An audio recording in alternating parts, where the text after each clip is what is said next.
Okay, so every so often I do a channel update video, and every so often I do a subscriber milestone video. I'm going to combine that into one because a lot has happened over the last 48 hours on the channel. So the channel's now past 1,280 subscribers. We're getting closer to that 2,000 subscriber milestone. Forfeit as a Blackburn Rovers fan wearing a Burnley kit in a live stream. So for those who don't follow English football, the rivalry is basically one of the biggest rivalries in English football. It gets overlooked because of Manchester United, Man City, Liverpool, Arsenal, Tottenham, Chelsea. But this rivalry is older than all those clubs.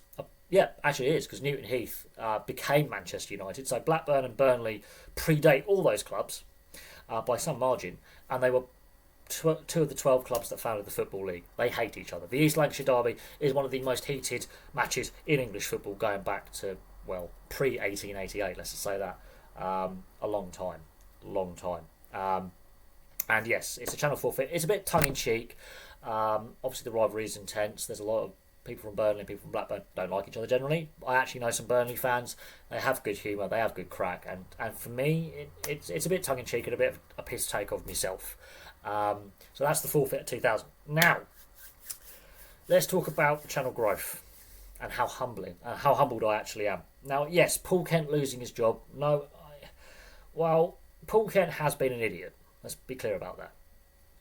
He was facing some serious charges. He's pled guilty to them. He's got a conditional discharge. Now, clearly, there's a lot of issues with addiction and mental health, and we should not poke fun at that.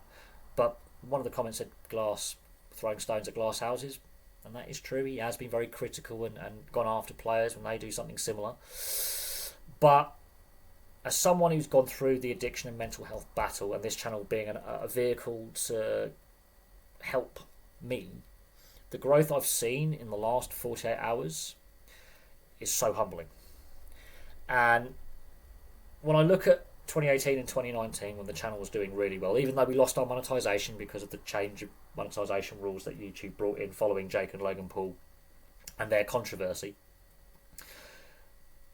the growth in the last 48 hours outstrips anything in 2018 and 2019. Absolutely anything. It's been absolutely ridiculous. Never seen growth like it. Never seen view figures like it. And I've seen some big viewership figure spikes in a 24-hour period. What I've just seen in the last 48 hours is absolutely ridiculous for a channel this size. And a bigger channel, that's drop in the ocean. That's your average view count on a bad day. For this channel, that is view figures I've never seen. That is a subscriber count on the actual growth I've never seen. View hours I've never seen. All the stats I've never seen them so positive. It is ridiculous, and it blows my mind that many people are that interested in my content. Little old me, a bloke in his mid-30s in a studio flat in the south of England. That many people, not just in Australia and New Zealand, but worldwide, interested in little old me. It is ridiculous. Now, yes, Paul Kent lost his job, and I try and stay balanced on this. And as someone who's gone through addiction and mental health, yeah, I have sympathy for him, but at the same time, he's got to face the consequences of his actions. He has to. Some people felt he got very lucky last year. There were those who said he should have faced, should have faced more action for what happened on Triple M with Mark Geyer and Anthony Maroon. There are those that say he should have faced action for the KO Sports launch altercation beginning of last year. So there's been a pattern of bad behaviour, and there are obviously mitigating circumstances, but that pattern of bad behaviour, Fox and the Daily Telegraph in Australia could have nipped that in the bud a lot sooner, and so there's a lot to discuss and unpick from that. But that one video has blown up this channel. Like, it's just the growth. And yeah, it's from someone's misfortune. I would much rather, and I do mean this, I would much rather that we're talking about state of origin, we're talking about the Euros and a shock result, or a positive result, or a fantastic game, or a superstar signing, or a coach getting signed, something positive. But with a negative, there is a positive, and as I say, like the growth on the channel has been so humbling in the last. I don't know how to describe it apart from humbling, and there was periods over the last 3.5, 4 years where I have considered giving up on the platform. And not just giving up on the platform, giving up on myself. I've been very open about my own battles that I've had in the past, and I continue to have. But this hobby that I have, and I have 2 channels, so there is the History Boffin as well, and I do need to mention the History Boffin. I have neglected the Sports Boffin's little brother. I obviously cover history on there that isn't sport related, and I also cover current events and film and book reviews and video game reviews. I will be doing a film review on the Beverly Hills Cop Axel Foley film that's dropped on Netflix today. There will be a review on there later this evening, so keep your eyes peeled on the History Boffin, and feel free to hop over and subscribe to the History Boffin.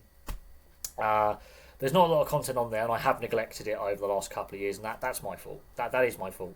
But when you're trying to juggle this and a full-time job and do this just as a hobby and have fun, there are some down days. There are some bad days. There are some days where I just do not want to make content. But in order to make this a success, I've got to make content every day. And I've been, unfortunately, I've been a bit naughty. I said on the 1st of January I would make at least 1 video per day every day this year, and I haven't kept to that, so I'm a bit angry at myself. But as I say, going back to the growth, I mean, it does make it so worthwhile, and as I say, so humbled, so thankful, and I really do appreciate all the support you guys give, and I want to say a massive welcome to the new viewers and subscribers. Really appreciate it. As I say, very, very humbling that people from not just the UK or Australia, but all around the world want to watch little old me, a bloke in his mid-30s, in a very, very small studio apartment in the south of England, make content. Is actually exceptionally humbling. So from me to you guys, thank you very much for all the support, and hopefully we hit the 2,000 subscriber mark sooner rather than later, and we'll have a fun little live stream forfeit. And I love doing the live streams, but unfortunately the last couple of live streams there's been a few idiots trolling, and that disheartens me that someone is that just spiteful and bitter and pathetic. But my moderators work very, very hard. I have some very good moderators, and I'm very thankful for the support and the time they give. They don't have to moderate, but they do, and I'm very thankful for the moderators I have as well. So hopefully soon there will be another live stream. I'm going to give live streams a little bit of a break for a while, simply because A, the full-time job, and B, trying to juggle this and make good content. Live streams actually knacker the hell out of me. Some live streams go on for like 5-6 hours, and I answer a lot of questions, and I'm more than happy to do them. But I'm going to give live streams a little bit of a break for a little bit, until a bit later in the British summer. I think after the Euros, maybe just before the Olympics, might do some live streams in between the Euros finishing and the Olympics starting. When we're having a bit of a quiet period in the Northern Hemisphere in regards to sport. Obviously the NRL and the AFL are still going in the Southern Hemisphere, and don't worry, there will be more NRL content coming, and maybe some more AFL content coming as well. But for me, for now, I really appreciate the support. As I say, thank you for making the channel what it is, the community what it is, and I'll have some more content for you guys and girls, because there's a fair few female subscribers and viewers as well. Not as many as I would like. Would like some more. To balance it out a little bit, but there are passionate, hardcore female sports fans out there. So, again, feel free to comment, like, share, get involved, share with your friends. Get your friends involved, send them the links. Share with them. But from me for now, thank you so much for watching. I really appreciate it. Lots of love from me to you guys, and I'll have some more content for you guys very, very soon.